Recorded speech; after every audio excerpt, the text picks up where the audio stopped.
On a spring evening in 1978, a 48-year-old man named Silvano walked through the doors of a grand Italian palazzo. Silvano was in this big, gorgeous house to celebrate someone's birthday, though he wasn't exactly sure whose birthday it was. This wasn't unusual for Silvano. He came from one of the most prominent families in the Veneto region, so his calendar was often packed with all kinds of galas and parties and charity events. And he never passed up an opportunity to slick back his bright red hair and dress in his favorite tuxedo. As Silvano made his way to the bar, he noticed people looking at him and whispering to each other. He tried not to pay any mind to it. Everyone in his family was the subject of gossip and rumors. It was something he'd grown up with his entire life. So Silvano ignored the chatter while he got his drink and then went to join some friends. While they talked, he caught the eye of a beautiful woman across the room. And instead of turning away or whispering to her friends, the woman smiled. Silvano smiled back. He'd always had a lot of success with dating, and he loved the bachelor lifestyle. So he excused himself from his friends and began walking in the woman's direction. But before he reached her, somebody grabbed his arm. Silvano turned to see who it was, and he saw it was his niece's husband, Ignazio. And he was out of breath, his hair was a mess, and his clothes were totally disheveled. And he told Silvano that something was terribly wrong with Silvano's sister. Silvano kept a calm expression on his face, but inside he was panicking because he knew exactly what was wrong with his sister. He told Ignazio to bring him to his sister right away, and the two men hurried off out of the party.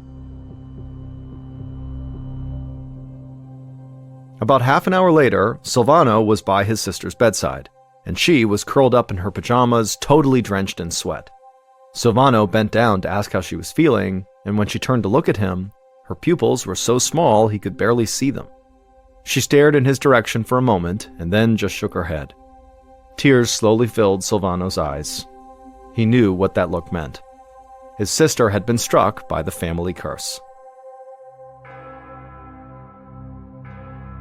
A few months later, in early 1979, Silvano and the rest of his family stood at his sister's grave for her funeral. His mother gripped his arm, sobbing into his chest, while the priest performed the eulogy. Silvano was stricken with grief as well, but now his eyes were dry. He felt like he'd been mourning his sister ever since that night when he found out she was sick. He just didn't have any more tears to cry. He held tightly onto his mother, doing his best to offer her comfort. He whispered to her that there was nothing anyone could have done. After all, nobody survives the family curse. At this, Silvano's mother snapped her head up, glaring at him with red-rimmed eyes. She hissed at him to never speak of that again. Otherwise, he, Silvano, could be struck by this curse that had just killed his sister and had killed his father, his grandfather, and countless other relatives dating all the way back to the 1700s. Silvano apologized and his mother nodded, and then she nestled her head back into his chest. Silvano spent the rest of the funeral in stoic silence. As his sister's casket was lowered into the ground, Silvano couldn't help picturing what his own funeral would look like when this curse inevitably killed him.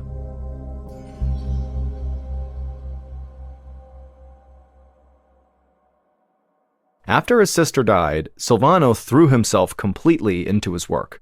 He managed a very successful construction company and spent all his time organizing projects and visiting job sites. One of his remaining living sisters, who lived with Silvano, had to constantly remind him to eat and drink, and then whenever he had a social event, she had to remind him to attend it. For the next few years, that was what Silvano's life was like.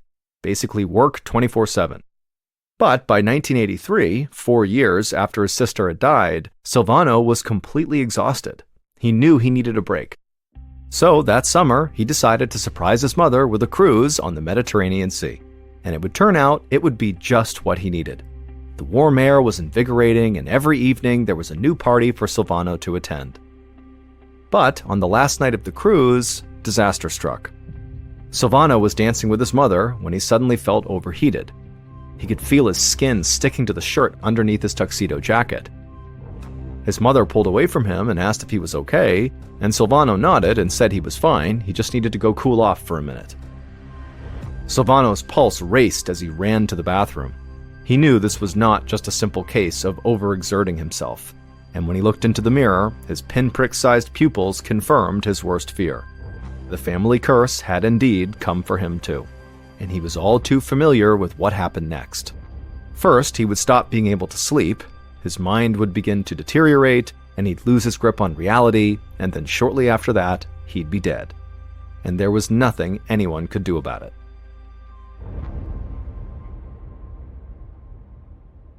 After the cruise was over, Silvano considered telling his mother and sister that he very likely had been afflicted by the family curse, but ultimately he decided against it.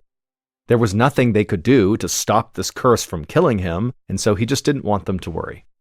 But it was very difficult for Silvano to hide his symptoms from his family, especially his sister who lived with him. He kept having to change clothes because he sweated through them so quickly. He rarely made eye contact with her because he didn't want her to see his pupils, and at night when he laid in bed unable to sleep, he was too scared to get out of his bed and do anything because he was worried his sister would hear him walking around. About 6 months after the cruise, Silvano sat at his desk in his home office. He'd been avoiding going to work in person because he didn't want anyone to notice his illness. The clock read 3 p.m., but Silvano had already put in a long day because he had been up working since 4 o'clock that morning. Even though he'd been working for 11 hours straight, Silvano did not feel tired. He just felt hot. He grabbed a piece of paper off his desk and used it to fan himself. Silvano knew the curse was only going to get worse, but there really wasn't anything he could do to stop it. So he figured, why worry about it? He didn't even call a doctor. He'd rather keep trying to live his life than cry over something he couldn't change. Just then, Silvano's sister rounded the corner into his office. He immediately dropped the paper, hoping she had not noticed him fanning himself, and she asked if he was going to take a break to eat. But he told her he was just too busy. She stood there staring at him. He could tell she didn't believe him. Finally, she sighed and left the room. For a second, Silvano thought about getting up and following her down the hall and letting her in on his declining health, but before he could, his phone rang, so he answered it. It was his niece's husband, Ignazio. He asked Silvano if he'd come over for dinner that evening. Silvano didn't have any other plans, so he said sure. Silvano hung up the phone and pushed the stack of papers aside and then stood up. He'd already sweat through all of his clothes, so he'd need to shower and change. He quietly opened his office door and tiptoed to his bedroom, being extra careful not to make any noise, in fear that his sister might come find him and see his drenched clothing. Silvano hated having to sneak through the house, but he didn't know what else to do. He promised himself that he would tell his sister what was going on as soon as he could find the right words. That evening, Silvano arrived at Ignazio and his niece Elisabeta's house with his red hair neatly brushed and a pocket square tucked into his suit. Silvano shook Ignazio's hand and gave Elisabeta a hug. He kept a smile on his face, but as he did, he worried they would see how sweaty he already was. As they led him down the hallway to the kitchen, Silvano caught a glimpse of himself in the mirror, and he looked terrible. He'd done everything he could to clean up, but there was just no hiding the sweat on his brow or the dark circles under his eyes or his tiny, tiny pupils. Silvano looked away from his reflection and took a seat at the table. Ignazio filled 3 glasses with red wine, and Elisabeta brought a large dinner salad to the table. Silvano had barely taken 1 bite before Ignazio made him wish he had not come over at all. Ignazio asked Silvano how he'd been sleeping. Silvano knew exactly what that meant. Either he had not hidden his symptoms well enough, or maybe his sister, who lived with him, maybe she noticed the curse was creeping up on him and told the family. Silvano sipped his wine and admitted he had not been sleeping much. But it was okay. He was using the extra time to get more work done. The only thing that bothered him was that his sex drive had disappeared. He said that to be funny, but Ignazio and Elisabeta did not laugh. Ignazio's expression was grave. He said he'd gotten access to the local parish records, which contained information about the family going back to the 18th century. He discovered that throughout the generations, Silvano's ancestors had frequently died young, and the records said they died from all kinds of strange disorders and diseases. Things like epilepsy, fever, meningitis, dementia, various brain diseases, and schizophrenia. As for the death of Silvano's sister, that had been attributed to familial encephalitis, which is a type of brain disease. But Ignazio said he didn't think any of those things were actually the thing that killed them. He was certain they had all died from the family curse. But of course, family curse would not be an acceptable cause of death. even in the 1700s, they would not put that down as the thing that killed someone. Ignacio believed the real disease that was wiping out members of this family was some kind of rare genetic condition originating in the brain, one that nobody had ever been able to identify. He begged Silvano to please seek help from a neurologist before it was too late. Silvano leaned back and crossed his arms. He felt betrayed, like this dinner had been a setup just to ambush him. He told Ignacio he didn't want help. He'd seen his sisters poked and prodded by doctors before invariably they still just passed away. Going to a neurologist would only cause more pain and more frustration. But Ignacio would not take no for an answer. He said he knew a neurologist in a nearby town, it'd be a quick visit, and if nothing else, the doctor might be able to prescribe something that could help Silvano sleep even a little bit. Silvano shrugged and then finished his wine in a single gulp, and then he said, "Okay, fine, I'll go, but only if you don't ask me to do anything else after this."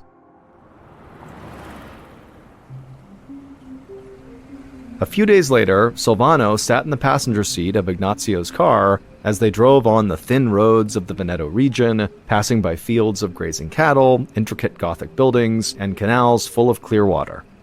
The view was beautiful, but Silvano was too anxious to enjoy it. He did not believe this neurologist was going to be able to help him, but there was still a part of him deep down that did hope he could be cured. They pulled up to the neurologist's office, parked, and walked inside. While they checked in with the receptionist, Silvano felt like he was being watched by the other patients in the waiting room. As usual, Silvano tried to ignore their curious looks, but now it was harder for him to do. His family's curse and the trail of early deaths left behind was an open secret within this community.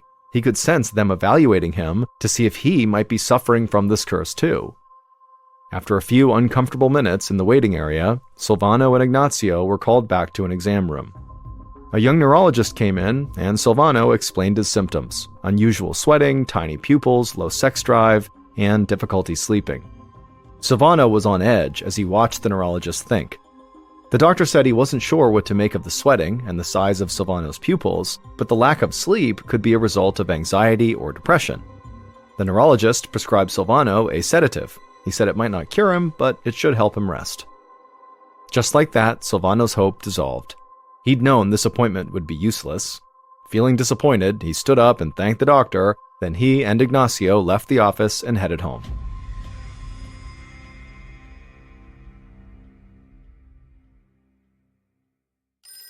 The next evening, Ignacio was in his bed with his wife when his phone rang.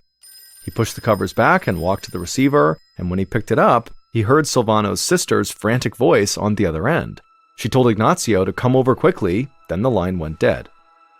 Ignacio figured this must have something to do with Silvano and the family curse, so he rushed to his car and sped over to his uncle-in-law's house. When he got there, he flung open the door and raced inside. Silvano's sister was right inside the house in the entryway, and her eyes were wide as she watched her brother, Silvano, who was right across from her at the base of the stairs. Silvano wore black silk pajamas that were totally drenched in sweat, and he was hunched over slightly, moving his arms like he was trying to pick up objects and move them, except his hands were empty. It was like he wasn't even aware of what he was doing or aware of anyone else in the room. Silvano's sister whispered to Ignacio that she'd heard a commotion in Silvano's room, and when she went to investigate, she saw Silvano sitting up in bed doing this weird military-style salute. And then without a word, he'd just gotten up, walked right past her, and marched down the stairs. And so Silvano's sister had no idea what was happening or what to do. Ignacio reassured her that probably Silvano was just sleepwalking and so was not in any sort of danger. Then Ignacio walked over to his uncle-in-law and he kind of shook his shoulder, at which point Silvano woke up, acted very confused, and then said he'd been dreaming about packing a suitcase. Ignacio glanced from Silvano to Silvano's sister, and then he told both of them that, it seems like the sedative Silvano is taking is probably leading to sleepwalking. And so because sleepwalking can be quite hazardous, it's probably best that Silvano stop taking the sedative. Ignacio was naturally very worried about Silvano. Even though the first neurologist really had not worked out at all, Ignacio felt even more determined to find someone who could maybe help Silvano get better. But while Ignacio looked for another doctor, Silvano's symptoms just got worse and worse. He had not been sleeping well for months, and the exhaustion was totally getting to him. In March of 1984, so about a month after the sleepwalking episode, Silvano tried to go into the office to work. He wore cool, comfortable clothing and acted like everything was perfectly normal. But when one of his employees asked him a very simple question, it was like Silvano's brain couldn't process it, and so he literally couldn't answer. And then later, when Silvano tried to just write his name on a document, his hands were so shaky that his signature looked totally wrong. And a few times he tried to speak to his colleagues, and the words came out slurred and totally incoherent. Silvano knew he could not continue to work like this. As much as he wanted to cling to his normal life, he knew his normal life was over. So he walked into his boss's office and quit his job. As he packed up his belongings, Silvano had to face the facts. He was dying. It was heartbreaking and infuriating to know that he would succumb to the same illness that had been killing his family for centuries. But Silvano had changed his mind about one thing. He knew he was going to die, but he didn't just want to wait for death. Instead, he wanted to do everything he could to try to learn about his illness, and so that maybe he could prevent other family members from getting this family curse. Silvano hated the idea of seeing another doctor, but now he needed one. He went home that afternoon and called Ignazio, and to Silvano's relief, Ignazio said he'd actually already found the perfect neurologist. The next morning, a renowned sleep expert named Dr. Elio Lugarezzi welcomed Ignazio and Silvano to the University of Bologna's Neurological Institute in the bustling city of Bologna, Italy. Dr. Lugarezzi greeted Ignazio and then went to shake Silvano's hand, but Silvano for a second just stood there staring blankly like he didn't understand what was going on, and then suddenly he kind of snapped out of it and reached out and shook the doctor's hand. After that, Dr. Lugarezzi led the men down a long decorated hallway into his office. The doctor sat at a large organized desk and motioned for Ignazio and Silvano to take the seats across from him. Then, once they were seated, he asked Silvano what was going on. In an eerily calm and quiet voice, Silvano said he was going to die, and he knew exactly how it was going to happen. Currently, he said he was having trouble sleeping, but he was still getting maybe 2 or 3 hours of rest every night. But eventually he knew he would stop sleeping altogether, and then he would develop hallucinations, and then eventually the exhaustion would kill him. Ignazio leaned forward and explained that Silvano's illness actually ran in his family. 2 of Silvano's sisters had died from this condition, so had his father, grandfather, and various ancestors going back more than 2 centuries. Dr. Lugarezzi eyed Silvano carefully. He'd been studying sleep for over 20 years, and he'd never heard of any condition like this. But Dr. Lugarezzi was very confident in his abilities as a sleep specialist, and so he assured Silvano they could find a treatment. But Silvano just shook his head and said there really was no treatment. However, even though he knew he was doomed, he wanted to try to help his family as best as he could. And so he asked Dr. Lugarezzi to please study him until he died, and then after he died, take his brain and study it and try to figure out what this curse really is. Dr. Lugarezzi stared at Silvano and then glanced over at Ignazio, who looked just as desperate as Silvano, and then the neurologist just nodded.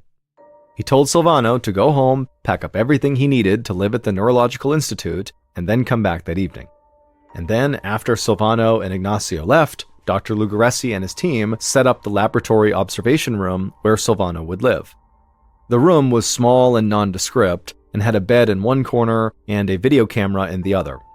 The video camera would allow doctors to record Silvano's every move. Hopefully, this would allow them to figure out what Silvano's illness really was, and who knows, maybe they might even be able to cure him. Silvano returned that evening wearing his black silk pajamas and carrying a suitcase that contained clothes and toiletries. As he stared at the building in front of him, he realized this was the place he was almost certainly going to die. Dr. Lugarezzi met Silvano at the door and led him back to the observation room where he'd be staying. Silvano sat at the edge of the bed while a team of neurologists hooked him up to all kinds of monitors. A sensor around his arm measured his blood pressure, a thin band on his other arm kept track of his body temperature, a piece of plastic clamped onto his finger counted his pulse. Lastly, Dr. Lugarezzi pulled out this sort of tight, stretchy hat and told Silvano to put it on. It looked kind of like a swim cap, except it was covered in small black circular sensors and cords. Silvano pulled it on, and 2 flaps of fabric hung down on either side of his face. As Dr. Lugaressi velcroed the fabric together beneath Silvano's chin, he explained that Silvano was wearing an electrode sensor cap. It was there to track and record electrical signals in Silvano's brain, which would hopefully give Dr. Lugaressi some insight into why he couldn't sleep. Silvano figured he looked absolutely ridiculous, but now was not the time to be concerned with his appearance. He was doing this to help his family. Dr. Lugaressi told Silvano he would be constantly watching him and monitoring his vital signs. Then he turned and left, and Silvano was all alone in his new bedroom. Silvano laid down and closed his eyes. The oxygen monitor dug into his finger, and the electrode sensor cap pressed into the back of his head. He couldn't get comfortable, especially when he knew a camera was watching him. But it didn't really matter. Whether Silvano was here or at home, he didn't think he was going to get any sleep. So he laid on the bed and stared up at the tile ceiling. But the longer he looked, the fuzzier his vision got. And then the seemingly random patterns on the ceiling tiles started to morph and shift into shapes and faces. Silvano knew he was hallucinating, which came with the family curse, but he couldn't do anything about it, so he decided he would just enjoy the show. From outside the room, Dr. Lugaressi watched a screen that showed data from Silvano's monitors. On the screen, a series of lines spiked, dipped, and flattened out, depending on the electrical signals in Silvano's brain. Dr. Lugaressi watched the screen, getting more and more confused. The data from Silvano's brain did not look like anything he had ever seen before. People typically had one electrical pattern when they were awake, and another quite different pattern when they were sleeping. But Silvano's results didn't match either of them. He was in some kind of in-between state, not awake, but not asleep. Dr. Lugaressi watched through the window as Silvano moved his arms up and down over his head. It looked like he was going through the motions of combing his hair, except his hands were empty and his head was totally covered in wires. Whatever was going on, it was not typical sleepwalking. Silvano would eventually fall asleep, but only for an hour. When he woke up, Dr. Lugaressi checked his various monitors. Silvano's body temperature was abnormally high, his breathing was irregular, and his heart rate was erratic. Dr. Lugaressi glanced at his colleagues, and they looked just as confused as he felt. Dr. Lugaressi didn't know what any of these symptoms meant or how they might be related. He realized that solving this mystery might be a lot harder than he'd anticipated. One morning, about a month into his stay at the Neurological Institute, Silvano sat upright in bed, staring into space. Over the past few weeks, his mind had begun to deteriorate. He spent almost all of his time in that in-between state where he wasn't quite sleeping or quite awake. Without regular sleep, every day kind of bled into the next one, and so Silvano lost track of time. He would look around the hospital room to try to ground himself to figure out what was going on, but he couldn't get his eyes to focus. Sometimes Silvano was vaguely aware of Dr. Lugaressi asking him some questions, but the doctor's voice sounded garbled and far away. That morning, as he sat awake staring at nothing, Silvano actually started to feel tired. And just as he thought he was finally going to get a little bit of sleep, his head just jerked right back up. And then he felt tired, and so he started to drift off, but then again, his head snapped back up. It was like his body was actively rejecting sleep. Frustrated, Silvano pushed himself out of bed with his weak, shaky arms, and then he just began shuffling around the room with no idea where he was trying to go or what he was trying to do. It took all of his strength to put one foot in front of the other, but it was better than trying to sleep unsuccessfully. As Dr. Lugaressi watched Silvano pace around in his room, the doctor decided he had to do something to help. He went into the room and gently led Silvano back over to his bed, and then once he was sitting down, he injected him with a sedative. And as soon as he did, Silvano's pulse and blood pressure plummeted. He almost stopped breathing.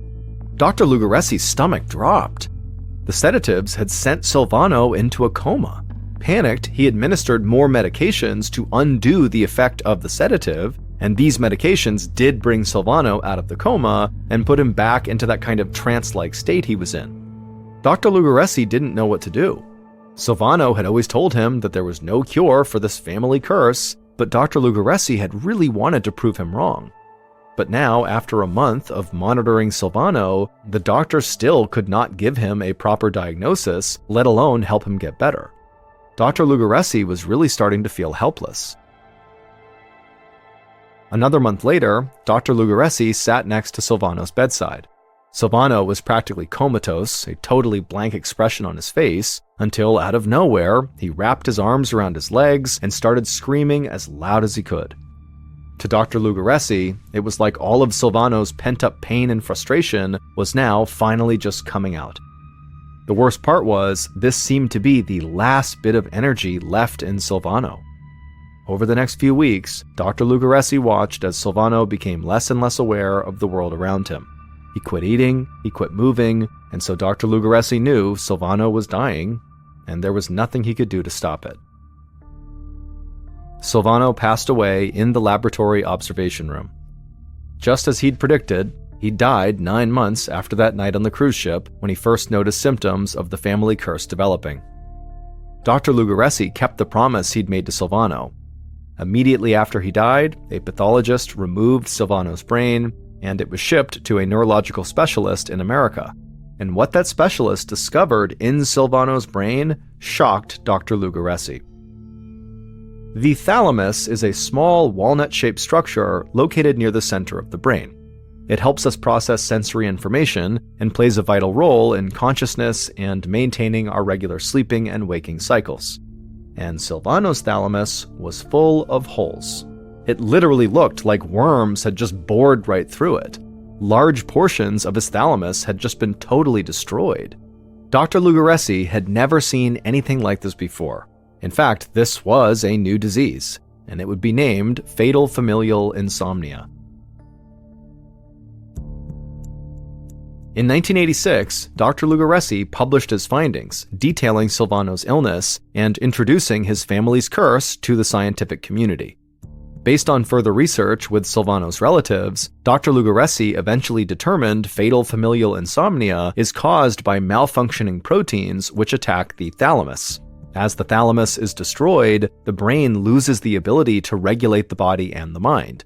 This leads to total insomnia, like literally they cannot sleep anymore, which eventually causes death. The chances of the average person developing fatal insomnia are about 1 in a million. But in Silvano's family, where the disease had been passed down genetically through generations, the chances were 1 in 2. In 1986, Silvano and his relatives were the only known people suffering from fatal familial insomnia in the world. In the years since, researchers have found about 50 other families with the same disorder. There are currently no effective treatments for fatal familial insomnia. It's a death sentence. But doctors do still continue to research the disease in hopes of someday finding a cure.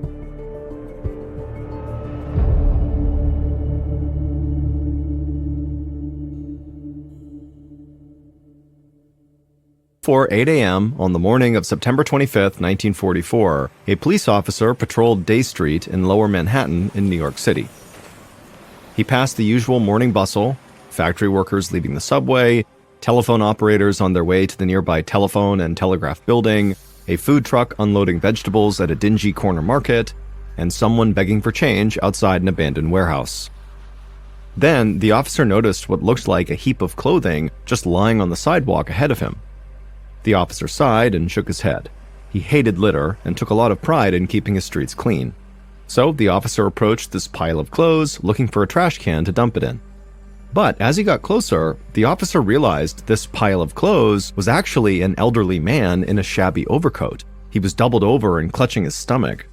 The officer felt annoyed as the smell of stale alcohol and body odor rose from the old man's coat. He figured this man was just drunk after a long night out. So the officer bent down and shook the man's shoulder, asking if he was okay. Then, without warning, the old man turned over and vomited onto the sidewalk. The officer jumped back to avoid getting puke on his shoes. This old man was clearly very drunk and so could not be left on the streets alone. The officer had no choice but to arrest him for public intoxication. But as the officer reached for his handcuffs, he stopped because he noticed something very odd about this old man. His nose, lips, ears, and fingers were all as blue as the sky above. It was so strange that it took a moment for the officer to register what he was even seeing. Then, between this guy's blue skin, the glazed-over look on his face, and the vomit on the sidewalk, it clicked. This was not public intoxication, this was a medical emergency. So the officer ran to a payphone and called dispatch and requested an ambulance. Luckily, there was an emergency room close by at Beekman Downtown Hospital. The hospital was only 6 blocks away, so an ambulance arrived in just a matter of minutes. The officer helped one of the emergency responders hoist the old man off the sidewalk and onto a stretcher, and then they loaded him into the back of the ambulance. The officer took a step back as the ambulance driver closed the door and then sped away. After the ambulance had disappeared around the corner and the police officer had resumed his beat, he thought to himself, in all his years on the force, that might have been the strangest thing he'd ever come across. A few minutes later, an attending physician named Dr. Francis Stevens ran outside of Beekman Downtown Hospital. He'd been notified about the incoming patient with the sky blue skin, and now he was rushing to meet the ambulance, pulling up out in front. Dr. Stevens helped the ambulance driver pull out a stretcher, and then using it, they carried the old man inside. The driver explained that although the old man had been awake when he was loaded into the ambulance, he had lost consciousness during the short drive to the hospital. Dr. Stevens nodded, guessing that his new patient had likely passed out from shock. He could tell from the man's skin color alone that his heart must not be pumping enough blood through his body, which meant he was at risk of a heart attack. As they transferred the old man from his stretcher to an actual hospital bed, Dr. Stevens saw that nearly half of this man's body had turned blue. Dr. Stevens jumped into action. They only had minutes to supply the old man's body with oxygen and then get his heart to pump it through his bloodstream. Without immediate treatment, this man would die. Dr. Stevens figured that the old man must have ingested something that made him this sick, so he raced to pump the man's stomach until he was sure it was empty. This meant that whatever had made him sick hopefully would not be able to do any more damage. The doctor then strapped an oxygen mask over the old man's face to increase the oxygen in his blood and then gave him stimulants to help his heart pump more efficiently. After this, there was nothing to do but wait. Dr. Stevens looked at the old man lying unconscious in the bed, his skin still bright blue, and the doctor just hoped they had treated him in time to save his life. Later that morning, Dr. Stevens returned to check on the old man and found him lying in bed, fully awake. His lips and fingertips did have a bluish tinge still, but the effect clearly had dramatically lessened. The man said his name was William and that he was 82 years old, and then after that he began looking around the room with very suspicious eyes and demanded to know what had happened to him. Dr. Stevens told William that he had been suffering from a condition known as cyanosis that results from inadequate oxygen in the bloodstream.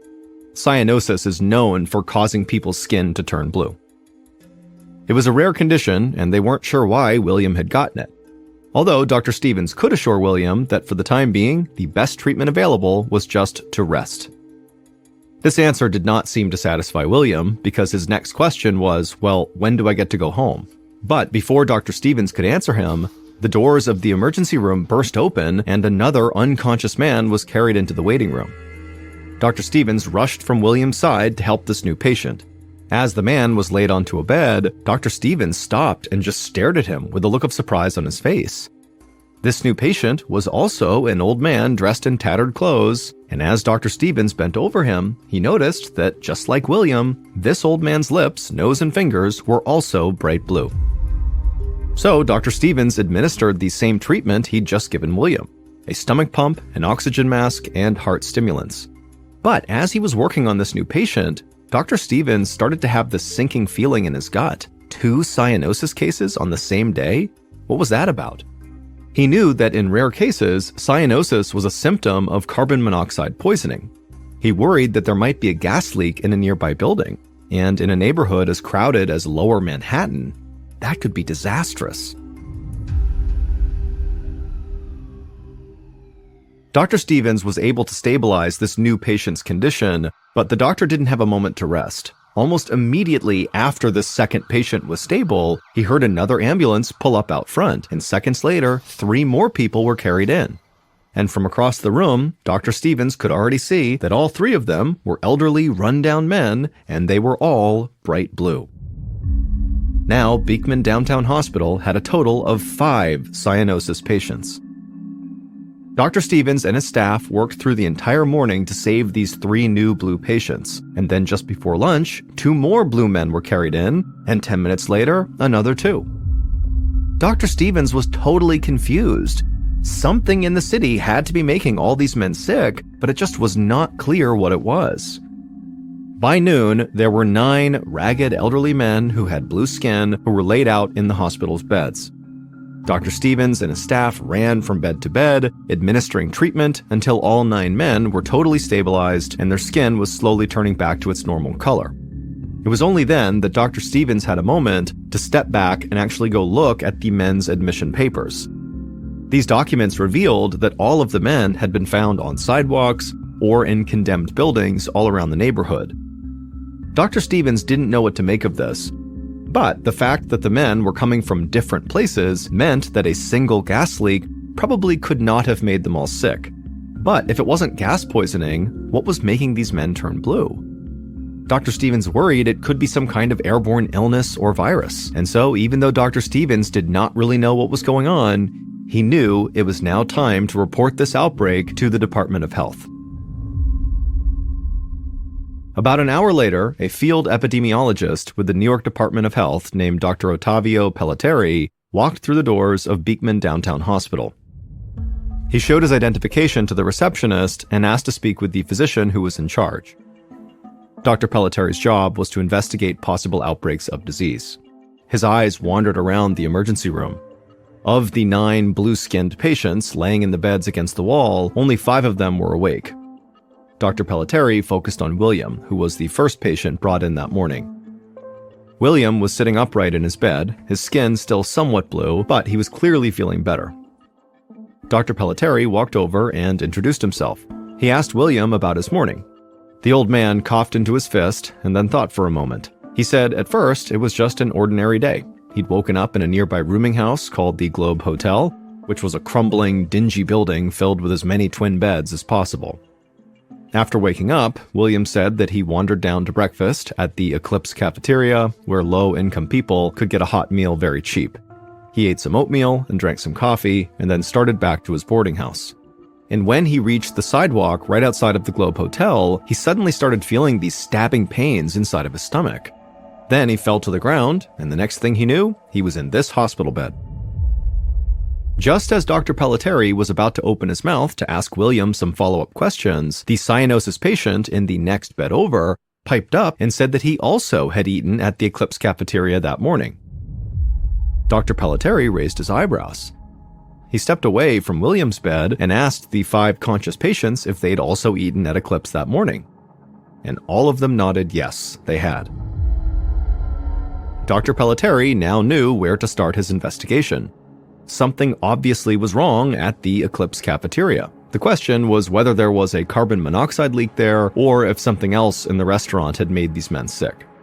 It could be food poisoning, though Dr. Pelletieri thought this was unlikely since the symptoms of food poisoning usually take at least 12 hours to manifest, and these men had passed out from pain and shock within just minutes of leaving the Eclipse cafeteria. Dr. Pelletieri then thought of something else that could have caused this quick and sudden illness. He took another sweeping look at the 5 conscious men in front of him and told them he had one more question. He promised they would not be in trouble, but he just had to know whether any of them had used a drug such as heroin that morning. There was a pause as the men stared back at him, but then all of them shook their heads no, and then told Dr. Pelletieri that they were actually drinkers, not drug users. They were all so serious that Dr. Pelletieri immediately believed them. Just then, a nurse walked up behind Dr. Pelletieri and tapped him on the shoulder. She pointed across the room to Dr. Stevens, the ER doctor, who was striding toward him. Dr. Pelletieri gave Dr. Stevens a nod and met him halfway across the room, extending a handshake. After the men shook hands, Dr. Pelletieri explained that he would need blood samples from all 9 patients. They'd be sent to the city toxicologist for overnight testing. Dr. Stevens nodded and agreed to help. For the next 10 minutes, the 2 of them moved from patient to patient, collecting small vials of blood and labeling them carefully. By the time they were done, all but one of the cyanosis patients were awake. The only one who remained asleep was a man named John Marshall. He was laid out in the bed closest to the wall, fully unconscious, skin still pale blue. Dr. Pelletieri looked John up and down before labeling his blood and placing it in a small box with the other samples. It was clear to Dr. Pelletieri that whatever had made these men sick, John must have gotten the worst of it. Dr. Pelletieri grabbed his briefcase full of samples and then left the emergency room. He dropped the samples at his office for testing and then head straight to the Eclipse cafeteria. If he could figure out what had happened, there might still be time to save John's life.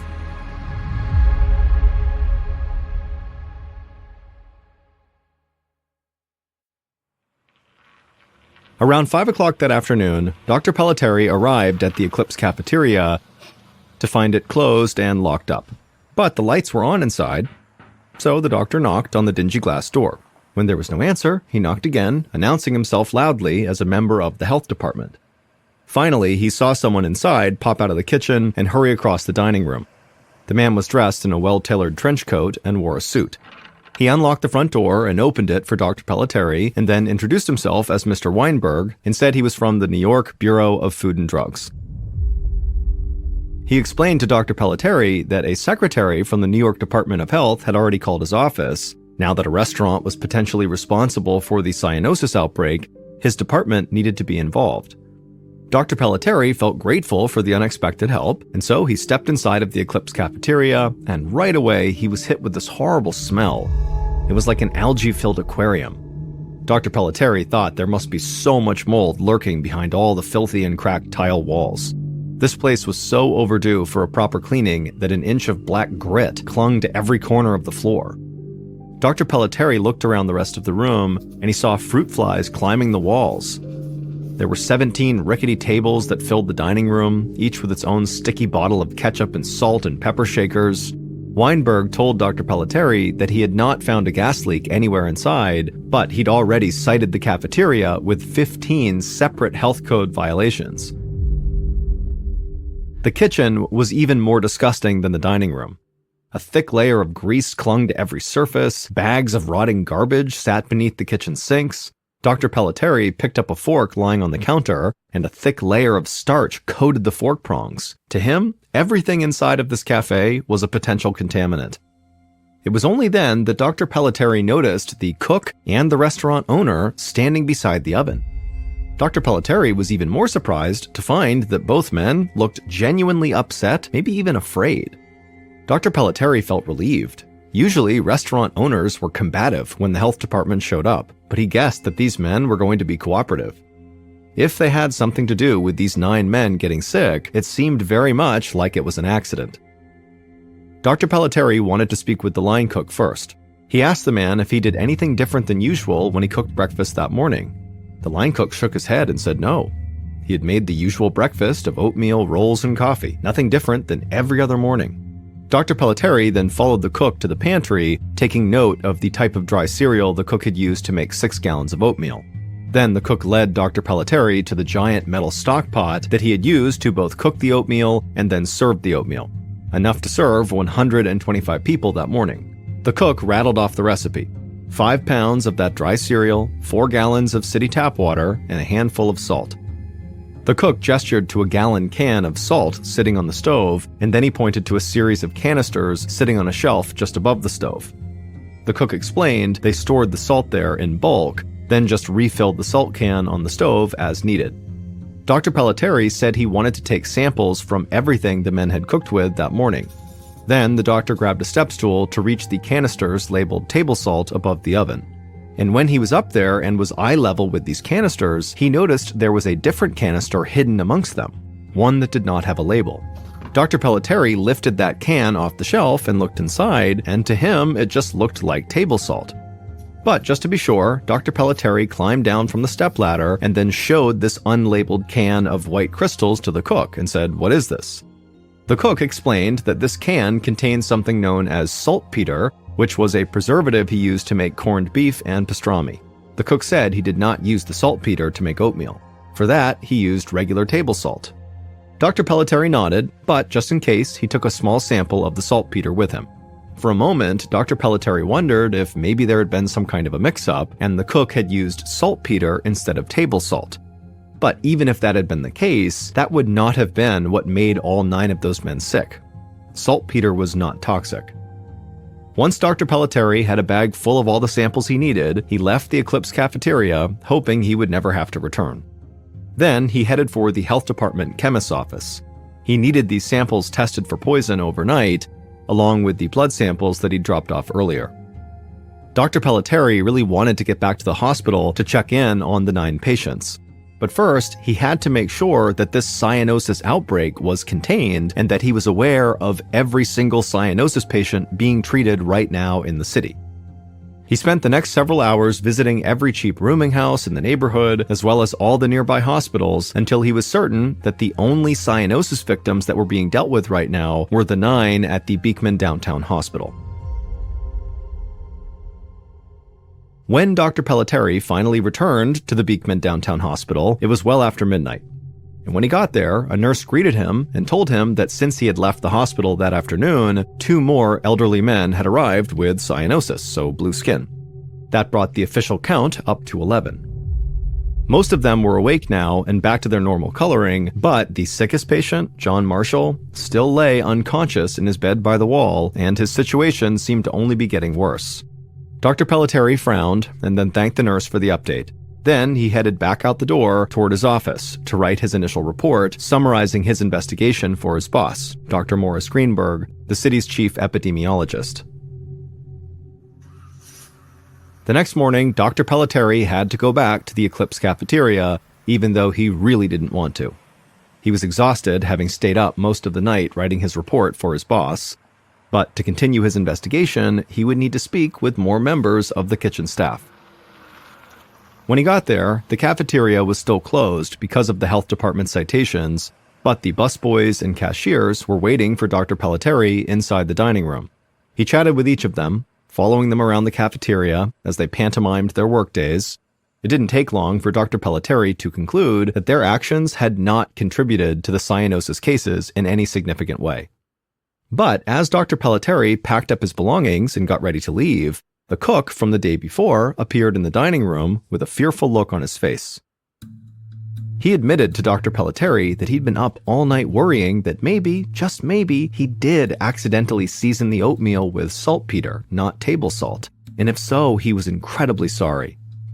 Dr. Pelletieri clapped the man's shoulder and thanked him for the honesty, but assured him not to worry. Since saltpeter is edible, it would not have hurt anyone if he had made that mix-up. The cook visibly relaxed, and Dr. Pelletieri smiled and wished him a good afternoon. Within an hour, Dr. Pelletieri made it back to the Department of Health to find a note on his desk from his supervisor, Dr. Greenberg. The test results from all the Eclipse cafeteria food samples had come back, and Greenberg wanted to see Dr. Pelletieri immediately. Dr. Greenberg was sitting at his desk, looking over the results, when Dr. Pelletieri showed up and knocked on his doorframe. Greenberg looked up for a moment and waved Dr. Pelletieri in. And then once Dr. Pelletieri took a seat, Greenberg handed him a copy of the results. And as Dr. Pelletieri read the findings, his eyes went wide. The cook had, in fact, accidentally refilled the gallon can of salt on his stove with saltpeter instead of table salt. But that was not the issue.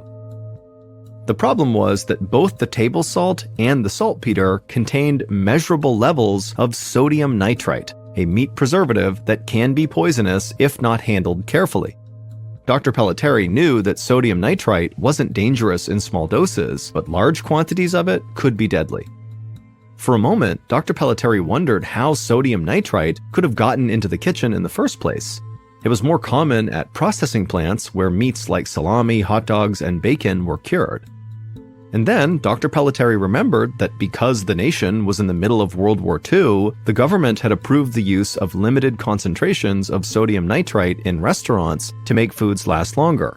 The sodium nitrite had to be used in very low concentrations that would preserve the meat, but allow any poisonous elements to burn off during the cooking process. But there was a big problem with the way the Eclipse cafeteria was using their sodium nitrite. The cooks were not just using it to preserve meat. They were also using it to season the morning oatmeal. And this was a critical mistake because oatmeal is not cooked nearly as long as meat is. During the longer meat cooking process, the toxins in sodium nitrite evaporate. But with oatmeal, they don't evaporate, and so when the cooks served it to the men, the toxins were definitely still in the oatmeal. And if that was not enough poison, the 11 men who were hospitalized had apparently gotten a whole lot more sodium nitrite straight from the salt shaker on their tables. Lab tests showed that one of the shakers at the Eclipse contained excess sodium nitrite, easily enough to sicken someone. Dr. Pelletieri put the lab results down and smiled. He finally had his answer. He would tell the restaurant about the mix-up right away, and as for the 11 blue men at the hospital, they were unlikely to suffer any long-term health problems from what had happened to them. Dr. Pelletieri thanked Dr. Greenberg, then got up to go spread the good news. That evening, Dr. Pelletieri stopped by the Beekman downtown emergency room on his way home. When he arrived, he learned that 10 of the 11 blue men had been released with a clean bill of health. When he called Dr. Greenberg to let him know, Greenberg said it was nothing short of a miracle. All of the survivors were self-proclaimed alcoholics, and alcoholics often crave salt. He was sure that all of them added salt liberally to their food, unwittingly putting their lives in danger. Dr. Pelletieri agreed, and he wanted to tell these men how lucky they were, but the survivors had been discharged and had all returned to their transient lives out on the streets. He knew he would likely never find them again. Still, they were part of a special group, survivors of being poisoned with sodium nitrite, an event so rare there were only 10 other cases of it ever in recorded history. But that was no help for the 11th blue man, John Marshall. His health had been so bad prior to consuming this sodium nitrite that he had died earlier that evening. Dr. Pelletieri's throat felt tight when he heard that news. He'd conducted his investigation as quickly as possible, but it still was not fast enough to save everyone.